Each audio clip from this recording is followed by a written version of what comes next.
ਸਤਿਗੁਰ ਦੀ ਸਾਜੀ ਤੇ ਨਵਾਜੀ ਸਾਧ ਸੰਗਤ ਜੀ, ਆਪਣੀ ਮਨ ਬਿਰਤੀ ਇਕਾਗਰ ਕਰਨ ਲਈ, ਰਸਨਾ ਪਿੱਤਰ ਕਰਨ ਲਈ ਸਾਰੇ ਗੱਜ ਕੇ ਆਖੋ ਧੰਨ ਸ੍ਰੀ ਸਤਿਗੁਰੂ ਉਦੇ ਸਿੰਘ ਜੀ। ਸਾਧ ਸੰਗਤ ਜੀ, ਜਿਸ ਤਰ੍ਹਾਂ ਆਪ ਜਾਣਦੇ ਹੋ ਕਿ ਬੜਾ ਹੀ ਭਿਆਨਕ ਸਮਾਂ ਦੁਨੀਆ ਤੇ ਆਇਆ ਹੋਇਆ ਹੈ। ਹਜ਼ਾਰਾਂ ਦੀ ਤਾਦਾਦ ਦੇ ਵਿੱਚ ਲੋਕ ਮਰ ਰਹੇ ਹਨ। ਹਾਹਾਕਾਰ ਮਚੀ ਹੋਈ ਹੈ, ਕੋਹਰਾਮ ਮਚਿਆ ਹੋਇਆ ਹੈ। ਕਿਸੇ ਨੂੰ ਨਹੀਂ ਪਤਾ ਲੱਗਦਾ ਕਿ ਕੀ ਕੀਤਾ ਜਾਏ। ਲੋਕ ਘਰਾਂ ਦੇ ਵਿੱਚ ਡਰ ਕੇ ਬੜੇ ਹੋਏ ਹਨ ਤੇ ਇਹ ਕਿਹਾ ਜਾਂਦਾ ਹੈ ਕਿ ਜਿੱਥੇ ਦਵਾ ਨਾ ਕੰਮ ਕਰੇ ਉੱਥੇ ਦੁਆ ਕੰਮ ਕਰ ਜਾਂਦੀ ਹੈ। ਯਾਨੀ ਕਿ ਜਿੱਥੇ ਮੈਡੀਸਿਨ ਨਹੀਂ ਕੰਮ ਕਰਦੀ ਉੱਥੇ ਫਿਰ ਅਕਾਲ ਪੁਰਖ ਪਾਸ ਜਿਹੜੀ ਪ੍ਰਾਰਥਨਾ ਹੈ ਉਹ ਕੰਮ ਕਰ ਜਾਂਦੀ ਹੈ। ਤੇ ਸਾਡੇ ਵਾਸਤੇ ਸ੍ਰੀ ਸਤਿਗੁਰੂ ਉਦੇ ਸਿੰਘ ਜੀ ਕਿਰਪਾ ਕੀਤੀ ਹੈ। ਕਿਰਪਾ ਕਰਕੇ ਉਹਨਾਂ ਨੇ ਸਾਨੂੰ ਉਪਦੇਸ਼ ਦਿੱਤਾ ਹੈ ਕਿ ਸਾਰੀ ਸਾਧ ਸੰਗਤ ਜਿੰਨਾ ਵੀ ਹੋ ਸਕਦਾ ਹੈ ਵੱਧ ਚੜ ਕੇ ਨਾਮ ਸਿਮਰਨ ਕਰੇ, ਉਸ ਅਕਾਲ ਪੁਰਖ ਦੇ ਚਰਨਾਂ ਦੇ ਵਿੱਚ ਅਰਦਾਸ ਕਰੇ ਜਿਹਦੇ ਨਾਲ ਸਾਡੀ ਰੱਖਿਆ ਹੋ ਸਕੇ। ਬਾਣੀ ਦੇ ਵਿੱਚ ਵੀ ਇਸੇ ਤਰ੍ਹਾਂ ਹੀ ਲਿਖਿਆ ਹੈ ਕਿ ਤੀਨੇ ਤਾਪ ਨਿਵਾਰਨ ਹਾਰਾ, ਦੁਖ ਹੰਤਾ ਸੁਖਰਾਜ, ਨਾ ਕੋ ਬਿਗਨ ਨਾ ਕੋ ਲਾਗੇ, ਜਾ ਕੀ ਪ੍ਰਭ ਆਗੇ ਅਰਦਾਸ। ਤੀਨੇ ਤਾਪ ਜਾਣੀ ਕਿ ਆਦ, ਵਿਆਦ, ਉਪਾਦ, ਇਹ ਸਾਰੇ ਜਿਹੜੇ ਤਾਪ ਹਨ ਤੇ ਜਿਹੜੇ ਦੁੱਖ ਹਨ ਇਹ ਸਾਰੇ ਦੂਰ ਹੋ ਜਾਂਦੇ ਹਨ। ਤਾਂ ਉਸ ਸਰੀਰ ਨੂੰ ਕੋਈ ਵੀ ਵਿਘਨ ਨਹੀਂ ਲੱਗਦਾ, ਕੋਈ ਦੁੱਖ ਨਹੀਂ ਲੱਗਦਾ ਜਿਹੜਾ ਉਸ ਪਰਮਾਤਮਾ ਦੇ ਪਾਸ ਅਰਦਾਸ ਕਰਦਾ ਹੈ। ਅਰਦਾਸ ਜੋ ਹੈ ਇਹ 3 ਸ਼ਬਦਾਂ ਦੇ ਨਾਲ, 4 ਸ਼ਬਦਾਂ ਦੇ ਨਾਲ ਬਣਦੀ ਹੈ। ਐੜਾ, ਰਾਰਾ, ਦੱਦਾ ਤੇ ਸੱਸਾ। ਜੇ ਆਪਾਂ ਇਹਨਾਂ ਸ਼ਬਦਾਂ ਵੱਲ ਹੀ ਦੇਖੀਏ ਕਿ ਜਿਹੜਾ ਐੜਾ ਹੈ ਉਹ ਕੀ ਕਹਿੰਦਾ ਹੈ। ਐੜਾ ਕਹਿੰਦਾ ਹੈ ਕਿ ਉਹ ਅਕਾਲ ਪੁਰਖ ਅੰਤਰਜਾਮੀ ਹੈ, ਅੰਤਰਜਾਮੀ ਹੈ। ਅੰਤਰਜਾਮੀ ਪੁਰਖ ਵਿਦਾਤੇ, ਸਰਦਾ ਮਨ ਕੀ ਪੂਰੇ। ਉਹ ਅਕਾਲ ਪੁਰਖ ਸਾਡੇ ਬਾਰੇ ਜਾਣਦਾ ਹੈ। ਜੋ ਸਾਡੀ ਹਾਲਾਤ ਹੈ, ਜੋ ਅਸੀਂ ਸੋਚਦੇ ਹਾਂ, ਜੋ ਅਸੀਂ ਕਰਦੇ ਹਾਂ, ਅੱਛੇ ਕਰਦੇ ਹਾਂ ਕਰਮ ਜਾਂ ਬੁਰੇ ਕਰਮ ਕਰਦੇ ਹਾਂ, ਉਹ ਸਾਰਾ ਕੁਝ ਜਾਣਦਾ ਹੈ। ਉਹ ਅੰਤਰਜਾਮੀ ਹੈ। ਫਿਰ ਦੂਜਾ ਲਫ਼ਜ਼ ਆਉਂਦਾ ਹੈ ਰਾਰਾ। ਰਾਰਾ ਦਾ ਭਾਵ ਆਪਾਂ ਲੈ ਸਕਦੇ ਹਾਂ ਰਖਵਾਲਾ। ਉਹ ਜਿਹੜਾ ਅਕਾਲ ਪੁਰਖ ਹੈ ਉਹ ਸਾਡੀ ਹਰ ਤਰ੍ਹਾਂ ਰਕਸ਼ਾ ਕਰਦਾ ਹੈ ਕਿ ਤਿੱਥੇ ਤੂੰ ਸਮਰਾਤ ਜਿੱਥੇ ਕੋਏ ਨਾਹੇ, ਉੱਥੇ ਤੇਰੀ ਰੱਖ ਅਗਨੀ ਉਦਰ ਮਾਹੇ, ਸੁਣ ਕੇ ਜਮ ਕੇ ਦੂਤ ਨਾਏ ਤੇਰੇ ਛੱਡ ਜਾਏ। ਕਹਿਣ ਦਾ ਭਾਵ ਕਿ ਉਹ ਅਕਾਲ ਪੁਰਖ ਸਾਡੀ ਉਸ ਵੇਲੇ ਵੀ ਸਾਡੀ ਰਕਸ਼ਾ ਕਰਦਾ ਹੈ ਜਿਸ ਵੇਲੇ ਹਾਲੇ ਸਾਡਾ ਜਨਮ ਵੀ ਨਹੀਂ ਹੋਇਆ ਹੁੰਦਾ, ਹਾਲੇ ਅਸੀਂ ਮਾਤਾ ਦੇ ਪੇਟ ਦੇ ਵਿੱਚ ਹੁੰਦੇ ਹਾਂ। ਉਸ ਵੇਲੇ ਵੀ ਸਾਡੀ ਉਹ ਅਕਾਲ ਪੁਰਖ ਰਕਸ਼ਾ ਕਰਦਾ ਹੈ। ਫਿਰ ਅਸੀਂ ਜੇ ਅਗਲਾ ਲਫ਼ਜ਼ ਦੇਖੀਏ ਦੱਦਾ, ਦਾਤਾ, ਜਾਣੀ ਕਿ ਸਭਨਾ ਜੀਆਂ ਕਾ ਇੱਕ ਦਾਤਾ, ਸੋ ਮੈਂ ਵਿਸਰ ਨਾ ਜਾਈ। ਜਿਹੜਾ ਅਕਾਲ ਪੁਰਖ ਹੈ ਉਹ ਸਾਰਿਆਂ ਦਾ ਦਾਤਾ ਹੈ, ਸਾਰਿਆਂ ਨੂੰ ਦਿੰਦਾ ਹੈ, ਸਾਰਿਆਂ ਦੀ ਰਕਸ਼ਾ ਕਰਦਾ ਹੈ। ਉਹ ਕਿਸੇ ਦੇ ਨਾਲ ਕੋਈ ਵੀ ਭੇਦ ਨਹੀਂ ਕਰਦਾ, ਸਾਰਿਆਂ ਦੇ ਨਾਲ ਇੱਕੋ ਤਰੀਕੇ ਦੇ ਨਾਲ ਉਹਨਾਂ ਦੀ ਦੇਖਭਾਲਣਾ ਕਰਦਾ ਹੈ। ਫਿਰ ਜੇ ਆਪਾਂ ਅਗਲਾ ਲਫ਼ਜ਼ ਦੇਖੀਏ ਹੁਣ ਸੱਸਾ, ਭਾਵ ਸਹਾਰਾ। ਉਹ ਅਕਾਲ ਪੁਰਖ ਬੇਆਸਰਿਆਂ ਦਾ ਸਹਾਰਾ ਹੈ। ਜਦੋਂ ਬੰਦੇ ਦਾ ਕੋਈ ਵੀ ਸਹਾਰਾ ਨਹੀਂ ਰਹਿੰਦਾ ਦੁਨੀਆ ਦੇ ਅੰਦਰ, ਉਸ ਵੇਲੇ ਅਕਾਲ ਪੁਰਖ ਜਿਹੜਾ ਹੈ ਉਹ ਸਹਾਰਾ ਬਣਦਾ ਹੈ। ਅਨਾਥਾਂ ਕੋ ਨਾਥ, ਸਰਬ ਪ੍ਰਿਤ ਪਾਲਕ, ਭਗਤ ਵਛਲ ਹਰ ਨਾਮ। ਉਹ ਜਿਹੜਾ ਅਨਾਥ ਹੈ ਉਹ ਨਾਥਾਂ ਦਾ ਨਾਥ ਹੈ। ਉਹ ਜਿਹੜਾ ਨਾਥ ਹੈ, ਜਿਹੜੇ ਬੰਦਿਆਂ ਦਾ ਕੋਈ ਵੀ ਨਹੀਂ ਹੈ ਦੁਨੀਆ ਦੇ ਵਿੱਚ, ਉਹ ਉਹਨਾਂ ਦਾ ਨਾਥ ਹੈ। ਜਿਹਨਾਂ ਨੂੰ ਕਹਿੰਦੇ ਨਾ ਅਨਾਥ, ਨਾਥ ਜਿਹਨੇ ਦੇ ਸਿਰ ਦੇ ਉੱਪਰ ਕੋਈ ਵੀ ਨਹੀਂ ਹੈ, ਉਹਨੂੰ ਕਹਿੰਦੇ ਹੈ ਅਨਾਥ। ਤਾਂ ਉਹਨਾਂ ਦਾ ਜਿਹੜਾ ਨਾਥ ਹੈ ਉਹ ਅਕਾਲ ਪੁਰਖ ਹੈ। ਤਾਂ ਭਗਤ ਵਛਲ ਹਰ ਨਾਉ, ਉਹਨਾਂ ਦਾ ਨਾਮ ਜਿਹੜਾ ਹੈ ਅਕਾਲ ਪੁਰਖ ਦਾ, ਉਸ ਨੂੰ ਭਗਤ ਵਛਲ ਕਿਹਾ ਜਾਂਦਾ। ਜਿਹੜਾ ਉਸ ਅਕਾਲ ਪੁਰਖ ਦਾ ਨਾਮ ਜਪਦਾ ਹੈ, ਉਸ ਨੂੰ ਯਾਦ ਕਰਦਾ ਹੈ, ਉਸ ਦਾ ਭਗਤ ਹੈ। ਨਾਮ ਪਰਿਓ ਹੈ ਗੋਬਿੰਦ ਦਾ, ਉਸ ਜਿਹੜਾ ਰਾਖੋ ਪੈਜ ਹਮਾਰੀ, ਉਹਨਾਂ ਨੇ ਆਪ ਹੀ ਸਾਡੀ ਪੈਜ ਰੱਖਣੀ ਹੈ, ਹੋਰ ਕਿਸੇ ਨੇ ਸਾਡੀ ਪੈਜ ਨਹੀਂ ਰੱਖਣੀ। ਫਿਰ ਕਹਿੰਦੇ ਜਾਕੋ ਕੋਈ ਨਾ ਰਾਖੇ ਪ੍ਰਾਣੀ, ਜਿਹਨੂੰ ਕੋਈ ਵੀ ਨਹੀਂ ਰੱਖਦਾ, ਜਾਕੋ ਕੋਈ ਨਾ ਰਾਖੇ ਪ੍ਰਾਣੀ ਤਿਸ ਤੂੰ ਦੇ ਅਸਰਾਓ, ਕਿ ਜਿਹੜਾ ਪ੍ਰਾਣੀ ਸਾਰੇ ਪਾਸਿਓਂ ਜਿਹਦੇ ਵਾਸਤੇ ਦਰਵਾਜ਼ੇ ਬੰਦ ਹੋ ਜਾਂਦੇ ਹਨ, ਕਿ ਉਹ ਕਿਸੇ ਪਾਸੇ ਵੀ ਨਹੀਂ ਜਾ ਸਕਦਾ, ਕੋਈ ਵੀ ਉਹਦੀ ਰੱਖਿਆ ਨਹੀਂ ਕਰ ਸਕਦਾ, ਕੋਈ ਉਹਨੂੰ ਆਸ ਹੀ ਨਹੀਂ ਦਿਸਦੀ ਕਿਸੇ ਵੱਲ, ਉਹ ਨਾ ਹੀ ਉਹਨੂੰ ਕੋਈ ਰੱਖਦਾ ਹੈ ਕਿ ਨਹੀਂ ਵੀ ਭਾਈ ਤੂੰ ਮੇਰੇ ਪਾਸ ਆ ਜਾ, ਮੈਂ ਤੇਰੀ ਰੱਖਿਆ ਕਰਦਾ ਹਾਂ ਜਾਂ ਮੈਂ ਤੇਰੀ ਦੇਖਭਾਲ ਕਰਦਾ ਹਾਂ, ਉਸ ਨੂੰ ਦੇ ਅਸਰਾਓ, ਉਸ ਨੂੰ ਉਹ ਅਕਾਲ ਪੁਰਖ ਆਸਰਾ ਦਿੰਦਾ ਹੈ। ਤਾਂ ਕਰਕੇ ਇਹ ਜਿਹੜਾ ਅਰਦਾਸ ਹੈ ਇਸ ਦੇ ਵਿੱਚ ਬਹੁਤ ਸ਼ਕਤੀ ਹੈ। ਸੋ ਸਾਨੂੰ ਉਸ ਪਰਮਾਤਮਾ ਪਾਸ ਹਮੇਸ਼ਾ ਹੀ ਅਰਦਾਸ ਕਰਨੀ ਚਾਹੀਦੀ ਹੈ ਕਿ ਉਹ ਸਾਡੀ ਰੱਖਿਆ ਕਰੇ। ਜਿਸ ਤਰ੍ਹਾਂ ਗੁਰੂ ਗੋਬਿੰਦ ਸਿੰਘ ਜੀ ਵੀ ਕਿਰਪਾ ਕਰਦੇ ਹਨ, ਸਵਈਆਂ ਦੇ ਵਿੱਚ ਇੱਕ ਸ਼ਬਦ ਉਚਾਰਨ ਕਰਦੇ ਹਨ ਕਿ ਦੀਨਨ ਕੀ ਪ੍ਰਿਤਪਾਰ ਕਰੇ, ਨਿਤ ਸੰਤ ਉਬਾਰ ਗਨੀ ਮਨ ਗਾਰੇ, ਪਛ ਪਸ਼ੂ ਨਗ ਨਾਗ ਨਿਰਾਦਵ, ਸਰਬ ਸਮੇਂ ਸਭ ਕੋ ਪ੍ਰਿਤਪਾਰੇ, पोखत है जल में थल में पल में, कल के नहीं करम विचारे, दीन दयाल दया निद दोखन, देखत है पर देत ना हारे। ਉਹ ਅਕਾਲ ਪੁਰਖ ਇਸ ਤਰ੍ਹਾਂ ਦਾ ਹੈ ਕਿ ਹਰ ਤਰ੍ਹਾਂ ਦੇ ਜਿਹੜੇ ਦੀਨ ਹਨ, ਜਿਨ੍ਹਾਂ ਦੀ ਕੋਈ ਰਖਵਾਲੀ ਨਹੀਂ ਕਰਦਾ, ਉਹਨਾਂ ਦੀ ਉਹ ਰੱਖਿਆ ਕਰਦਾ ਹੈ। ਜਿਹੜੇ ਇੱਥੇ ਤੱਕ ਜਿਹੜੇ ਕੀੜੇ ਮਕੌੜੇ ਧਰਤੀ ਦੇ ਵਿੱਚ ਹਨ, ਧਰਤੀ ਦੇ ਉੱਪਰ ਹਨ, ਜਲ ਵਿੱਚ ਹਨ, ਹਵਾ ਦੇ ਵਿੱਚ ਹਨ, ਨਾਗ ਹਨ, ਪਸ਼ੂ ਹਨ, ਪੰਛੀ ਹਨ, ਉਹ ਸਾਰਿਆਂ ਦੀ ਦੇਖਭਾਲ ਕਰਦਾ ਹੈ। ਔਰ ਫਿਰ ਹੈਰਾਨੀ ਦੀ ਇਹ ਗੱਲ ਹੈ ਕਿ ਉਹ ਸਾਡੇ ਵੱਲ ਦੇਖਦਾ ਹੈ। ਅਸੀਂ ਜਿਹੜੇ ਗੁਣ ਕਰਦੇ ਹਾਂ, ਅਵਗੁਣ ਕਰਦੇ ਹਾਂ, ਉਹ ਸਾਰਾ ਕੁਝ ਦੇਖਦਾ ਹੈ। ਉਹਦੇ ਵਾਸਤੇ ਕੋਈ ਵੀ ਚੀਜ਼ ਲੁਕੀ ਹੋਈ ਨਹੀਂ ਹੈ। ਉਹ ਸਾਡੇ ਕਰਮ ਜਿਹੜੇ ਹੈ ਵਿਚਾਰਦਾ ਨਹੀਂ ਹੈ ਕਿ ਇਹਦੇ ਕਰਮ ਕਿੱਦਾਂ ਦੇ ਹਨ, ਕਿ ਇਹ ਕਿੱਦਾਂ ਦੇ ਭੈੜੇ ਕਰਮ ਕਰਦਾ ਹੈ, ਪਰ ਫਿਰ ਵੀ ਉਹ ਸਾਡੀ ਅਕਾਲ ਪੁਰਖ ਰੱਖਿਆ ਕਰਦਾ ਹੈ। ਸੋ ਸਾਡਾ ਇਹੀ ਫਰਜ਼ ਬਣਦਾ ਹੈ ਕਿ ਉਸ ਅਕਾਲ ਪੁਰਖ ਪਾਸ ਅਸੀਂ ਅਰਦਾਸ ਕਰੀਏ। ਠੀਕ ਹੈ, ਉਹ ਅਕਾਲ ਪੁਰਖ ਸਾਡੀ ਰੱਖਿਆ ਕਰਦਾ ਹੈ, ਪਰ ਸਾਡਾ ਕੀ ਫਰਜ਼ ਬਣਦਾ ਹੈ? ਅਸੀਂ ਕੀ ਕਰੀਏ? ਅਸੀਂ ਇਸੇ ਤਰੀਕੇ ਨਾਲ ਬੈਠੇ ਰਹੀਏ ਕਿ ਹਾਂ ਵੀ ਅਕਾਲ ਪੁਰਖ ਸਾਡੀ ਰੱਖਿਆ ਕਰਦਾ ਤਾਂ ਅਸੀਂ ਕੁਝ ਵੀ ਨਾ ਕਰੀਏ? ਪਰ ਨਹੀਂ, ਸੱਚੇ ਪਾਤਸ਼ਾਹ ਕਹਿੰਦੇ ਹਨ ਕਿ ਨਹੀਂ, ਤੁਹਾਡਾ ਵੀ ਕੁਛ ਨਾ ਕੁਛ ਫਰਜ਼ ਬਣਦਾ ਹੈ, ਕੁਛ ਕਰਨ ਵਾਸਤੇ ਕਰਨਾ ਚਾਹੀਦਾ ਹੈ। ਕੀ ਕਰਨਾ ਚਾਹੀਦਾ ਹੈ? ਤੇ ਉਸ ਦਾ ਜਵਾਬ ਗੁਰੂ ਨਾਨਕ ਦੇਵ ਜੀ ਬੜੇ ਹੀ ਸਿੱਧੇ ਲਫ਼ਜ਼ਾਂ ਦੇ ਵਿੱਚ ਜਪਜੀ ਸਾਹਿਬ ਦੇ ਵਿੱਚ ਦਿੰਦੇ ਹਨ। ਸੱਚੇ ਪਾਤਸ਼ਾਹ ਫਰਮਾਉਂਦੇ ਹਨ ਕਿ ਆਖੇ ਮੰਗੇ ਦੇਹ ਦੇਹ, ਦਾਤ ਕਰੇ ਦਾਤਾਰ, ਫੇਰ ਕੇ ਅੱਗੇ ਰੱਖੀਏ ਜਿਤ ਦਿਸੇ ਦਰਬਾਰ, ਮੂੰਹ ਹੋ ਕੇ ਬੋਲਣ ਬੋਲੀਏ ਜਿਸ ਨੂੰ ਧਰੇ ਪਿਆਰ, ਅੰਮ੍ਰਿਤ ਵੇਲਾ ਸਚ ਨਾਮ ਵਡਿਆਈ ਵਿਚਾਰ। ਭਾਵ ਕਿ ਉਹ ਜਿਹੜਾ ਅਕਾਲ ਪੁਰਖ ਹੈ, ਉਸ ਪਾਸ ਹਿੰਦੂ, ਮੁਸਲਿਮ, ਸਿੱਖ, ਈਸਾਈ ਸਾਰੇ ਅਰਦਾਸਾਂ ਕਰਕੇ ਬਸ ਇਹੀ ਕਹਿੰਦੇ ਹਨ ਕਿ ਸਾਨੂੰ ਦੇ, ਸਾਨੂੰ ਆਹ ਦੇ, ਸਾਨੂੰ ਦੇ ਅਰੋਗਤਾ ਬਖਸ਼, ਸਾਨੂੰ ਆਹ ਦਾਤ ਬਖਸ਼, ਸਾਨੂੰ ਆਹ ਬਖਸ਼। ਅਸੀਂ ਸਿਰਫ ਦਾਤਾਂ ਹੀ ਉਸ ਪਾਸ ਮੰਗਦੇ ਰਹਿੰਦੇ ਹਾਂ। ਪਰ ਉਹ ਫਿਰ ਅਕਾਲ ਪੁਰਖ ਖੁਦ ਵਿਚਾਰ ਕਰਦਾ ਕਿ ਇਸ ਨੂੰ ਕਿਹੜੀ ਦਾਤ ਦੇਣੀ ਹੈ, ਕਿ ਉਸ ਨੂੰ ਪਤਾ ਹੈ ਕਿ ਕਿਹੜੀ ਦਾਤ ਦੇ ਨਾਲ ਇਹਦਾ ਕੰਮ ਠੀਕ ਰਹਿਣਾ ਹੈ। ਸੋ ਸੱਚੇ ਪਾਤਸ਼ਾਹ ਜੀ ਦਾਤਾਂ ਬਖਸ਼ਦੇ ਹਨ। ਫਿਰ ਕਹਿੰਦੇ ਹਨ ਅੱਗੇ ਕਿ ਫੇਰ ਕੇ ਅੱਗੇ ਰੱਖੀਏ ਜਿੱਤ ਦੱਸੇ ਦਰਬਾਰ। ਸਵਾਲ ਉੱਠਦਾ ਹੈ ਕਿ ਮੈਂ ਕੀ ਕਰਾਂ ਉਸ ਅਕਾਲ ਪੁਰਖ ਵਾਸਤੇ? ਮੈਂ ਕਿਹੜੀ ਦਾਤ ਹੈ ਜਿਹੜੀਆਂ ਇੰਨੀਆਂ ਮੈਨੂੰ ਉਹਨੇ ਦਾਤਾਂ ਬਖਸ਼ੀਆਂ? ਮੈਂ ਕਿਹੜੀ ਚੀਜ਼ ਆ ਕਿ ਜਿਹੜੀ ਅਕਾਲ ਪੁਰਖ ਦੇ ਮੂਹਰੇ ਰੱਖਾਂ, ਜਿਹਦੇ ਕਰਕੇ ਮੈਨੂੰ ਉਹ ਜਿਹੜਾ ਦਰਬਾਰ ਹੈ ਉਹ ਅਕਾਲ ਪੁਰਖ ਦਾ, ਉਸ ਦੇ ਵਿੱਚ ਮੈਂ ਕੀ ਰੱਖਾਂ? ਜਿੱਤ ਦਿਸੇ ਦਰਬਾਰ, ਜਿਹਦੇ ਕਰਕੇ ਮੈਨੂੰ ਉਹ ਅਕਾਲ ਪੁਰਖ ਦਾ ਦਰਬਾਰ ਦਿਸੇ, ਮੈਂ ਕਿਹੜੀ ਭੇਟਾ ਉਹਦੇ ਮੂਹਰੇ ਕਰਾਂ? ਫਿਰ ਸੱਚੇ ਪਾਤਸ਼ਾਹ ਜੀ ਅਗਲਾ ਇੱਕ ਸਵਾਲ ਹੋਰ ਕਰਦੇ ਹਨ ਕਿ ਮੂੰਹ ਹੋ ਕੇ ਬੋਲਣ ਬੋਲੀਏ ਜਿਸ ਨੂੰ ਧਰੇ ਪਿਆਰ। ਮੈਂ ਕਿਹੜੀ ਚੀਜ਼ ਨਾਲ ਬੋਲਾਂ, ਕਿਹੜੀ ਚੀਜ਼ ਬੋਲਾਂ, ਕਿਹੜਾ ਲਫ਼ਜ਼ ਬੋਲਾਂ ਕਿ ਜਿਹਦੇ ਨਾਲ ਉਹ ਅਕਾਲ ਪੁਰਖ ਮੇਰੇ ਤੇ ਖੁਸ਼ ਹੋਵੇ, ਮੈਨੂੰ ਉਹਦੀਆਂ ਖੁਸ਼ੀਆਂ ਪ੍ਰਾਪਤ ਹੋਣ? ਮੈਂ ਕੀ ਬੋਲਾਂ? ਮੂੰਹ ਹੋ ਕੇ ਬੋਲਣ ਬੋਲੀਏ, ਕਿਹੜੇ ਬੋਲ ਬੋਲਾਂ ਮੈਂ ਆਪਣੇ ਮੂੰਹ? ਤਾਂ ਸੱਚੇ ਪਾਤਸ਼ਾਹ ਜੀ ਉਸ ਦਾ ਜਵਾਬ ਦਿੰਦੇ ਹਨ ਕਿ ਅੰਮ੍ਰਿਤ ਵੇਲਾ ਸੱਚ ਨਾਉ ਵਡਿਆਈ ਵਿਚਾਰ, ਕਿ ਸਵੇਰੇ ਉੱਠ ਕੇ ਉਸ ਅਕਾਲ ਪੁਰਖ, ਉਸ ਸਤਿਗੁਰ ਦਾ ਨਾਮ ਜਪੋ। ਉਹ ਜਿਹੜਾ ਹੈ ਉਹ ਸਾਰਿਆਂ ਨਾਲੋਂ ਵੱਡੀ ਉਸ ਅਕਾਲ ਪੁਰਖ ਵਾਸਤੇ ਇੱਕ ਭੇਟਾ ਹੈ।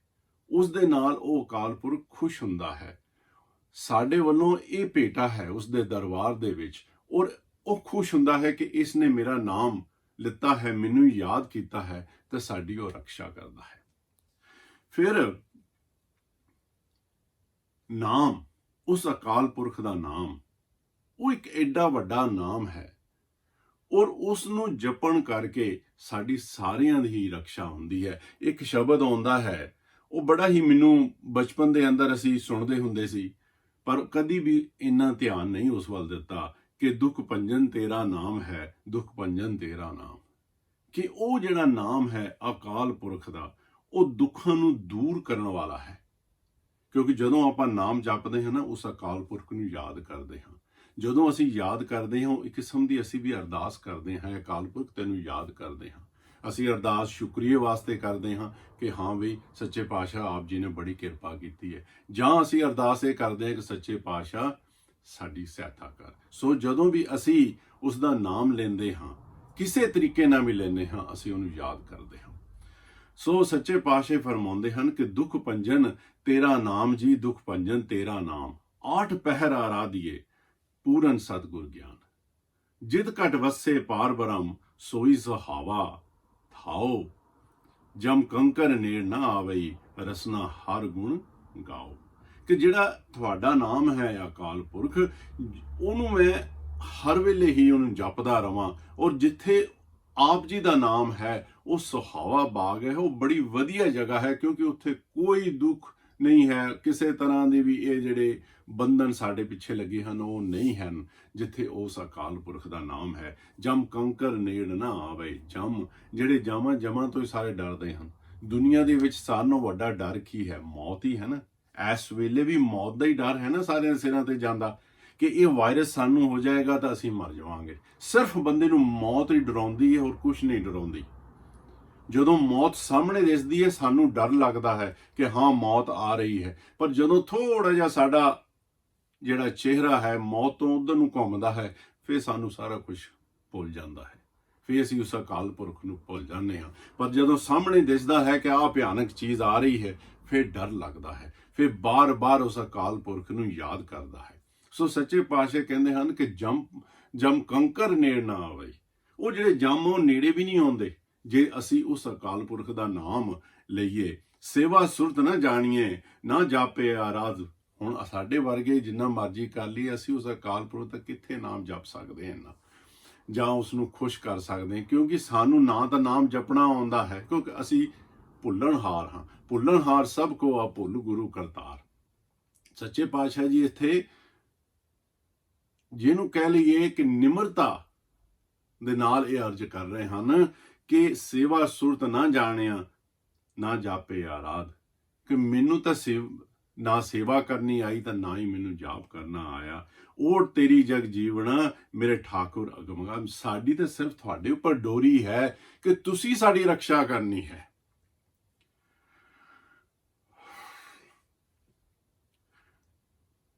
ਪੈ ਕਿਰਪਾਲ ਗਏ ਪੈ ਕਿਰਪਾਲ ਗੁਸਾਈਆਂ ਨੱਠੇ ਸੋਗ ਸੰਤਾਪ। ਉਹ ਜਿਹੜਾ ਕਿਰਪਾਲ ਹੈ, ਉਹ ਗੁਸਾਈ ਹੈ, ਉਹ ਕਾਲ ਪੁਰਖ ਹੈ। ਉਹ ਜਦੋਂ ਸਾਡੇ ਨਾਲ ਹੁੰਦਾ ਹੈ ਉਦੋਂ ਸਾਰੇ ਸੋਗ ਸੰਤਾਪ ਦੂਰ ਹਟ ਜਾਂਦੇ ਹਨ। ਤੇ ਫਿਰ ਅੱਗੇ ਕਹਿੰਦੇ ਹਨ ਕਿ ਤਾਤੀ ਵਾਵ ਨਾ ਲੱਗ ਗਈ, ਸਤਿਗੁਰ ਰੱਖੇ ਨਾਲ। ਜਿਹੜਾ ਅਕਾਲ ਪੁਰਖ ਹੈ, ਜਦੋਂ ਉਹਦੇ ਸਾਹਮਣੇ ਆਪਾਂ ਹੱਥ ਜੋੜ ਕੇ ਅਰਦਾਸ ਕਰਦੇ ਹਾਂ, ਉਹ ਸਾਨੂੰ ਤਾਤੀ ਵਾਹ ਵੀ ਨਹੀਂ ਲੱਗਣ ਦਿੰਦਾ, ਗਰਮ ਹਵਾ ਤੱਕਰ ਵੀ ਨਹੀਂ ਲੱਗਣ ਦਿੰਦਾ। ਸਾਨੂੰ ਉਸਦੇ ਉੱਪਰ ਵਿਸ਼ਵਾਸ ਕਰਨਾ ਚਾਹੀਦਾ ਹੈ, ਕਿਉਂਕਿ ਸੱਚੇ ਪਾਤਸ਼ਾਹ ਨੇ ਲਿਖ ਦਿੱਤਾ ਹੈ ਕਿ ਸਰਬ ਰੋਗ ਕਾ ਔਖਦ ਨਾਮ। ਜਿਹੜਾ ਸਾਰੇ ਰੋਗਾਂ ਦਾ, ਸਾਰੀਆਂ ਵਿਪਤਾ ਦਾ, ਸਾਰੇ ਪ੍ਰੋਬਲਮਸ ਦਾ ਜਿਹੜਾ ਹੱਲ ਹੈ, ਉਸਦੀ ਜੋ ਦਵਾਈ ਹੈ ਉਹ ਸਿਰਫ ਇੱਕ ਹੈ, ਅਕਾਲ ਪੁਰਖ ਦਾ ਨਾਮ। ਉਹ ਤੋਂ ਵੱਡਾ ਕੋਈ ਹੱਲ ਨਹੀਂ ਹੈ, ਉਹ ਤੋਂ ਵੱਡੀ ਕੋਈ ਵੀ ਦਵਾਈ ਨਹੀਂ ਹੈ ਦੁਨੀਆ ਤੇ ਸਿਵਾਏ ਅਕਾਲ ਪੁਰਖ ਦਾ ਨਾਮ। ਸੱਚੇ ਪਾਤਸ਼ਾਹ ਜੀ ਆਪ ਹੀ ਉਪਦੇਸ਼ ਫਿਰ ਬਾਣੀ ਦੇ ਵਿੱਚ ਦਿੰਦੇ ਹਨ ਕਿ ਜਾਕੋ ਮੁਸ਼ਕਿਲ ਅਤ ਬਣੇ ਢੋਈ ਕੋਈ ਨਾ ਦੇ, ਲਾਗੂ ਹੋਏ ਦੁਸ਼ਮਣਾ ਸਾਖ ਵੀ ਭਜ ਖਲੇ, ਸਭੋ ਭੱਜੇ ਹਾਸਰਾ ਚੁੱਕੇ ਸਭ ਅਸਰਾਓ, चित आवे उस पार ब्रह्म त लगे न ताती वाओ। सच्चे पातशाह जी फरमाਉਂਦੇ ਹਨ क्योंकि ਇਹ ਸਮਾਂ ਇਹ ਚਲੋ ਲੰਘ ਵੀ ਜਾਵੇ, ਇਸ ਤੋਂ ਬਾਅਦ ਫਿਰ ਵੀ ਕੰਮ ਔਖਾ ਹੀ ਹੋਣਾ ਹੈ, ਸੌਖਾ ਨਹੀਂ ਹੋਣਾ। ਇਹ ਬਿਮਾਰੀ ਦਾ ਵੀ ਹੱਲ ਜਦੋਂ ਲੱਭ ਵੀ ਲਿਆ, ਉਸ ਤੋਂ ਬਾਅਦ ਕੰਮਾਂ ਕਾਰਾਂ ਦੀ ਹਾਲਤ ਕਰਕੇ ਬਹੁਤ ਮੁਸ਼ਕਲਾਂ ਆਉਣੀਆਂ ਹੈ। ਤਾਂ ਸੱਚੇ ਪਾਤਸ਼ਾਹ ਜੀ ਹਰ ਚੀਜ਼ ਦਾ ਹੱਲ ਇੱਥੇ ਕਹਿੰਦੇ ਹਨ ਕਿ ਜਾ ਕੋ ਮੁਸ਼ਕਿਲ ਅਤ ਬਣੇ, ਜਾ ਕੋ ਮੁਸ਼ਕਿਲ ਅਤ ਦਾ ਮਤਲਬ ਹੁੰਦਾ ਕਿ ਇਸ ਤੋਂ ਅੱਗੇ ਹੋਰ ਕੁਝ ਨਹੀਂ ਹੋ ਸਕਦਾ। ਇਹ ਸਾਰਿਆਂ ਨਾਲੋਂ ਵੱਡੀ ਮੁਸ਼ਕਿਲ ਜਿਹਨੂੰ ਕਹਿੰਦੇ ਨਾ ਅਤ, ਜਾਣੀ ਕਿ ਇਹਦਾ ਕੋਈ ਲਿਮਿਟ ਨਹੀਂ ਹੈ, ਇੰਨਾ ਵੱਡਾ ਪ੍ਰੋਬਲਮ, ਉਹਨੂੰ ਕਹਿੰਦੇ ਹਨ ਅਤ।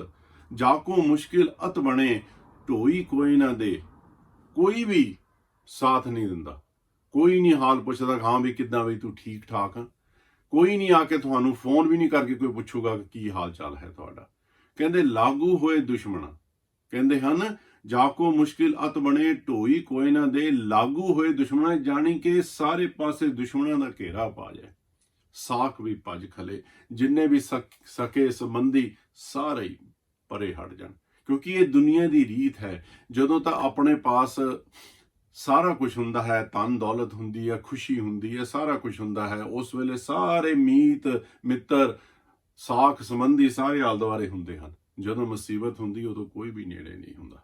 ਇਹ ਇੱਕ ਦੁਨੀਆ ਦਾ ਵਿਧਾਨ ਹੈ। ਤਾਂ ਕਰਕੇ ਸੱਚੇ ਪਾਤਸ਼ਾਹ ਫਰਮਾਉਂਦੇ ਹਨ ਇੱਥੇ ਕਿ ਜਾ ਕੋ ਮੁਸ਼ਕਿਲ ਅਤ ਬਣੇ ਢੋਈ ਕੋਈ ਨਾ ਦੇ, ਲਾਗੂ ਹੋਏ ਦੁਸ਼ਮਣਾ ਸਾਖ ਵੀ ਭੱਜ ਖਲੇ, ਸਾਰੇ ਸਾਖ ਵੀ ਪਰੇ ਹਨ। ਕਹਿੰਦੇ ਸਾਖ ਵੀ ਭੱਜ ਖਲੇ, ਸਭੋ ਭੱਜੇ ਆਸਰਾ ਚੁੱਕੇ ਸਭ ਅਸਰਾਓ। ਕਹਿੰਦੇ ਸਾਰੇ ਕਹਿੰਦੇ ਸਾਖ ਸੰਬੰਧੀ ਬੇਸ਼ੱਕ ਨਰਸ ਜਾਣ, ਸਾਰੇ ਆਸਰੇ ਖਤਮ ਹੋ ਜਾਣ, ਚਿਤ ਆਵੇ ਉਸ ਪਾਰ ਬ੍ਰਹਮ ਤਾਂ ਲਗੇ ਨਾ ਤਾਤੀ ਵਾਓ। ਉਸ ਅਕਾਲ ਪੁਰਖ ਨੂੰ ਚੇਤੇ ਕਰਨ ਦੇ ਨਾਲ ਹੀ ਸਾਡੇ ਕੰਮ ਠੀਕ ਹੋ ਜਾਂਦੇ ਹਨ। ਉਹ ਅਕਾਲ ਪੁਰਖ ਸਾਡੀ ਸਹਾਇਤਾ ਕਰਦਾ ਹੈ। ਆਮ ਤੌਰ ਤੇ ਆਪਾਂ ਇੱਕ ਸ਼ਬਦ ਬਹੁਤ ਵਾਰ ਪੜ੍ਹਦੇ ਹਾਂ, ਇਹਦੇ ਵਿੱਚ ਵੀ ਸਾਨੂੰ ਇਹੀ ਮੱਤ ਦਿੱਤੀ ਗਈ ਹੈ ਕਿ ਤਾਤੀ ਵਾਵ ਨਾ ਲੱਗ ਗਈ ਪਾਰ ਬ੍ਰਹਮ ਸਰਨਾਈ, ਚੌਗਿਰਦ ਹਮਾਰੇ ਰਾਮਕਾਰ ਦੁੱਖ ਲਗੇ ਨਾ ਪਾਈ, ਸਤਿਗੁਰ ਪੂਰਾ ਭੇਟਿਆ ਜਿਨ ਬਣਤ ਬਣਾਈ, ਰਾਮ ਨਾਮ ਔਖ ਦਿਆ ਏਕਾ ਲਿਵ ਲਾਈ ਰਹਾਓ, ਰਾਖ ਲਿਓ ਤਿਨ ਰੱਖਣ ਹਾਰ ਸਭ ਬਿਆਦ ਮਟਾਈ, ਕਹੋ ਨਾਨਕ ਕਿਰਪਾ ਪਈ ਪ੍ਰਭ ਪੈ ਸਹਾਈ। ਇਹਦੇ ਵਿੱਚ ਵੀ ਸ਼ਬਦ ਦੇ ਵਿੱਚ ਇਹ ਕਿਹਾ ਹੈ ਕਿ ਚੌਗਿਰਦ ਹਮਾਰੇ ਰਾਮਕਾਰ। ਜਦੋਂ ਅਸੀਂ ਉਸ ਅਕਾਲ ਪੁਰਖ ਦਾ ਨਾਮ ਲੈਂਦੇ ਹਾਂ, ਉਸ ਅਕਾਲ ਪੁਰਖ ਦਾ ਨਾਮ ਜਪਦੇ ਹਾਂ, ਸਾਡੇ ਚਾਰੇ ਪਾਸੇ ਚੌਗਿਰਦ ਜਾਣੀ ਕਿ ਚਾਰੋਂ ਪਾਸੇ ਇੱਕ ਦੀਵਾਰ ਬਣ ਜਾਂਦੀ, ਬਾਉਂਡਰੀ ਵਾਲ ਬਣ ਜਾਂਦੀ, ਸਾਡੀ ਵਾਸਤੇ ਰਕਸ਼ਾ ਬਣ ਜਾਂਦੀ ਹੈ ਕਿ ਸਾਨੂੰ ਕੋਈ ਵੀ ਚੀਜ਼ ਕੁਛ ਨਹੀਂ ਫੇ ਕਰ ਸਕਦੀ, ਸਾਡੀ ਉੱਥੇ ਰਕਸ਼ਾ ਹੁੰਦੀ ਹੈ। ਚੌਗਿਰਦ ਹਮਾਰੇ ਰਾਮਕਾਰ ਦੁੱਖ ਲਗੇ ਨਾ ਪਾਈ, ਕੋਈ ਫੇ ਦੁੱਖ ਨਹੀਂ ਲੱਗਦਾ। ਜਦੋਂ ਸਾਰੇ ਪਾਸੇ ਦੀਵਾਰ ਹੋ ਗਈ, ਤੁਹਾਡੇ ਬਾਉਂਡਰੀ ਵਾਲ ਲੱਗ ਗਈ ਉਸ ਅਕਾਲ ਪੁਰਖ ਦੇ ਨਾਮ ਦੀ, ਫਿਰ ਸਾਨੂੰ ਕੌਣ ਦੁੱਖ ਦੇਗਾ। ਕਹਿੰਦੇ ਚੌਗਿਰਦ ਹਮਾਰੇ ਰਾਮਕਾਰ ਦੁੱਖ ਲਗੇ ਨਾ ਪਾਈ। ਫਿਰ ਰਾਮ ਨਾਮ ਔਖ ਦਿਆ, ਫਿਰ ਉੱਥੇ ਆ ਗਿਆ ਕਿ ਜਿਹੜਾ ਉਹ ਨਾਮ ਹੈ ਅਕਾਲ ਪੁਰਖ ਦਾ ਹੈ, ਉਹ ਸਾਰਿਆਂ ਦੀ ਦੁੱਖਾਂ ਦੀ ਦਵਾਈ ਹੈ। ਰਾਮ ਨਾਮ ਔਖ ਦਿਆ, ਔਖਦ ਜਾਣੀ ਕਿ ਦਵਾ ਨੂੰ ਕਹਿੰਦੇ ਹਨ।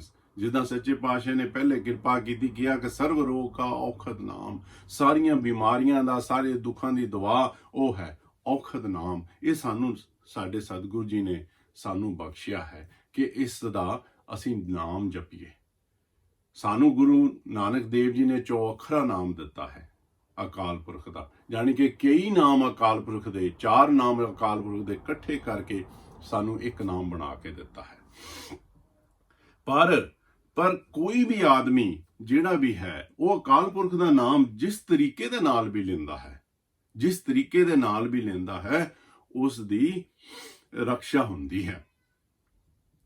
ਫਿਰ ਇੱਕ ਚੀਜ਼ ਮੈਂ ਹੋਰ ਅੱਜ ਕਰਨੀ ਚਾਹਾਂਗਾ ਕਿ ਜਿਸ ਤਰ੍ਹਾਂ ਮੈਂ ਆਖਿਆ ਹੈ ਕਿ ਅਕਾਲ ਪੁਰਖ ਦਾ ਨਾਮ, ਅਕਾਲ ਪੁਰਖ ਦੇ ਪਾਸ ਅਰਦਾਸ ਕਰਨੀ, ਇਹ ਜ਼ਰੂਰੀ ਨਹੀਂ ਹੈ ਕਿ ਜਿੱਦਾਂ ਅਸੀਂ ਕਰਦੇ ਹਾਂ ਉਸੇ ਤਰ੍ਹਾਂ ਹੀ ਸਾਰੇ ਕਰਨ। ਨਹੀਂ, ਅਰਦਾਸ ਕਿਸੇ ਤਰੀਕੇ ਨਾਲ ਵੀ ਹੁੰਦੀ ਹੈ, ਮਨੋਂ ਆਵਾਜ਼ ਨਿਕਲਦੀ ਹੈ ਉਸ ਅਕਾਲ ਪੁਰਖ ਵਾਸਤੇ।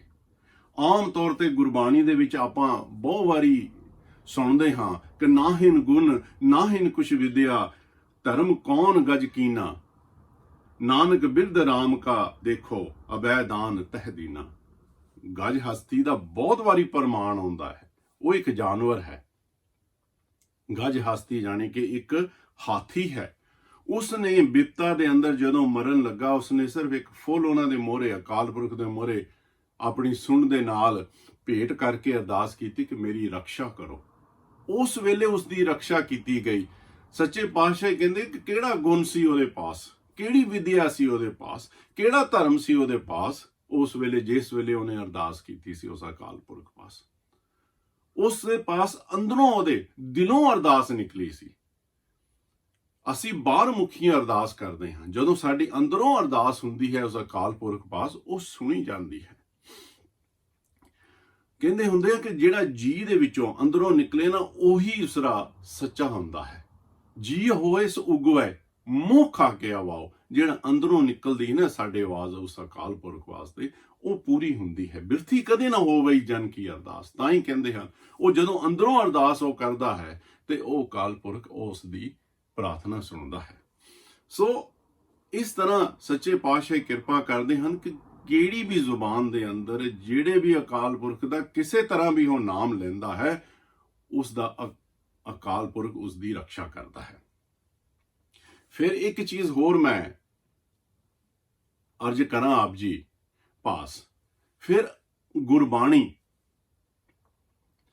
ਅਕਾਲ ਪੁਰਖ ਦਾ ਨੂੰ ਯਾਦ ਕਰਨਾ ਜਾਂ ਅਕਾਲ ਪੁਰਖ ਦਾ ਨਾਮ ਲੈਣਾ ਇੱਕ ਹੋਰ ਤਰੀਕਾ ਵੀ ਹੈ।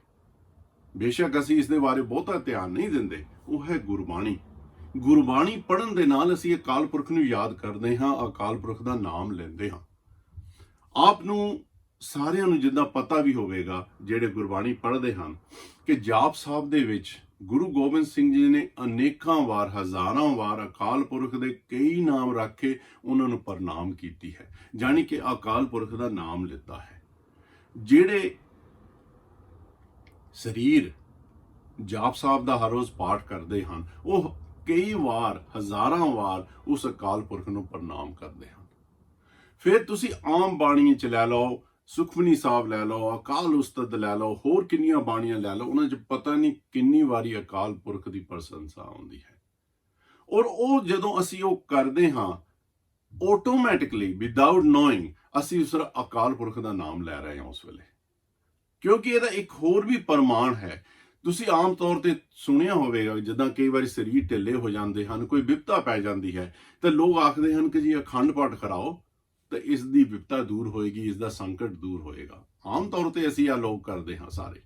ਕਿਉਂ ਜੀ? ਇਹ ਕਿਉਂ ਹੁੰਦਾ ਹੈ? ਕਿਉਂਕਿ ਗੁਰਬਾਣੀ ਦੇ ਵਿੱਚ ਉਸ ਅਕਾਲ ਪੁਰਖ ਦਾ ਨਾਮ ਲਿਆ ਜਾਂਦਾ ਹੈ, ਬਾਰ-ਬਾਰ ਉਸ ਦੀ ਪ੍ਰਸ਼ੰਸਾ ਕੀਤੀ ਜਾਂਦੀ ਹੈ। ਉਹ ਇੱਕ ਕਿਸਮ ਦਾ ਨਾਮ ਹੀ ਉਹ ਜਪਿਆ ਜਾਂਦਾ ਹੈ ਉਸ ਅਕਾਲ ਪੁਰਖ ਦਾ, ਉਸ ਨੂੰ ਯਾਦ ਕੀਤਾ ਜਾਂਦਾ ਹੈ, ਤਾਂ ਕਰਕੇ ਸਾਡੀ ਉੱਥੇ ਰੱਖਿਆ ਹੁੰਦੀ ਹੈ। ਸੋ ਮੈਂ ਇਹ ਬੇਨਤੀ ਕਰਾਂਗਾ ਮੇਰੇ ਸਾਰੇ ਵੀਰਾਂ ਪਾਸ, ਬਜ਼ੁਰਗਾਂ ਪਾਸ, ਭੈਣਾਂ ਪਾਸ, ਬੱਚਿਆਂ ਪਾਸ, ਕਿ ਇਸ ਸਮੇਂ ਤੇ ਅਸੀਂ ਅਕਾਲ ਪੁਰਖ ਦਾ ਨਾਮ ਵੀ ਜਪੀਏ, ਜਿਸ ਤਰ੍ਹਾਂ ਸਾਨੂੰ ਸਤਿਗੁਰੂ ਜੀ ਕਿਰਪਾ ਕੀਤੀ ਹੈ, ਸਾਨੂੰ ਉਪਦੇਸ਼ ਦਿੱਤਾ ਹੈ। ਨਾਲ ਸਾਨੂੰ ਸਮਾਂ ਮਿਲਿਆ ਹੈ, ਹੁਣ ਥੋੜਾ ਜਿਹਾ ਸਮਾਂ ਮਿਲਿਆ ਹੈ, ਇਸ ਸਮੇਂ ਦੇ ਵਿੱਚ ਅਸੀਂ ਇਹ ਵੀ ਕੋਸ਼ਿਸ਼ ਕਰੀਏ ਕਿ ਅਸੀਂ ਗੁਰਬਾਣੀ ਪੜ੍ਹੀਏ, ਗੁਰਬਾਣੀ ਦਾ ਪਾਠ ਅਸੀਂ ਸਰਲ ਕਰੀਏ, ਕੋਈ ਨਵੀਂ ਤੋਂ ਨਵੀਂ ਬਾਣੀ ਪੜ੍ਹੀਏ, ਜਿਹਦੇ ਨਾਲ ਸਾਨੂੰ ਪਤਾ ਲੱਗੇ ਕਿ ਸਾਡੇ ਵਾਸਤੇ ਕੀ ਉਸ ਸਤਿਗੁਰੂ ਨੇ ਸਾਡੇ ਵਾਸਤੇ ਕੀ ਉਹ ਫਰਮਾਨ ਲਿਖੇ ਹਨ ਗੁਰਬਾਣੀ ਦੇ ਵਿੱਚ, ਜਿਨ੍ਹਾਂ ਸਾਡਾ ਜੀਵਨ ਬਣ ਸਕੇ। ਫਿਰ ਉਹਦੇ ਨਾਲ ਇੱਕ ਇੱਕ ਤੁਕ ਦੇ ਵਿੱਚ ਕਈ ਇਤਿਹਾਸ ਹਨ, ਕਈ ਸਾਖੀਆਂ ਹਨ। ਫਿਰ ਉਹਨਾਂ ਸਾਖੀਆਂ ਬਾਰੇ ਪਤਾ ਕਰੋ ਕਿ ਇਹ ਸਾਖੀ ਕੀ ਕਹਿੰਦੀ ਹੈ। ਉਹਦੇ ਨਾਲ ਸਾਡਾ ਗਿਆਨ ਦੇ ਵਿੱਚ ਵਾਧਾ ਹੋਏਗਾ, ਸਾਨੂੰ ਇਤਿਹਾਸ ਆਪਣਾ ਪਤਾ ਲੱਗੇਗਾ। ਸੋ ਸਾਧ ਸੰਗਤ ਜੀ, ਮੈਂ ਅੰਤ ਦੇ ਵਿੱਚ ਆਪ ਜੀ ਦੇ ਸਾਹਮਣੇ ਇਹੀ ਇੱਕ ਕਾਰਜ ਕਰਾਂਗਾ, ਮੇਰੇ ਲਈ ਵੀ ਅਰਦਾਸ ਕਰੋ ਕਿ ਆਪਾਂ ਸਾਰੇ ਰਲ ਕੇ ਉਸ ਅਕਾਲ ਪੁਰਖ ਦਾ ਨਾਮ ਜਪੀਏ, ਕਿਉਂਕਿ ਇਸ ਵੇਲੇ ਉਸ ਅਕਾਲ ਪੁਰਖ ਦੇ ਪਾਸ ਅਰਦਾਸ ਕਰਨੀ ਤੇ ਨਾਮ ਜਪਣੇ ਤੋਂ ਸਿਵਾ ਸਾਡੇ ਪਾਸ ਹੋਰ ਕੋਈ ਹੱਲ ਨਹੀਂ ਹੈ। ਸੋ ਸਾਰੇ ਕਿਰਪਾ ਕਰੋ ਮੇਰੀਆਂ ਗਲਤੀਆਂ ਮਾਫ ਕਰਨੀਆਂ। ਮੈਂ ਆਪ ਜੀ ਦੇ ਸਾਹਮਣੇ ਬੇਨਤੀਆਂ ਕਰਦੇ ਹੋਏ ਪਤਾ ਨਹੀਂ ਕਿੰਨੀਆਂ ਗਲਤੀਆਂ ਕੀਤੀਆਂ ਹਨ। ਸੋ ਆਪ ਸਾਰੀ ਸਾਧ ਸੰਗਤ ਬਖਸ਼ਣਯੋਗ ਹੋ। ਅੰਤ ਵਿੱਚ ਖਿਮਾ ਬਖਸ਼ਣੀ। ਸਤਿ ਸ੍ਰੀ ਅਕਾਲ।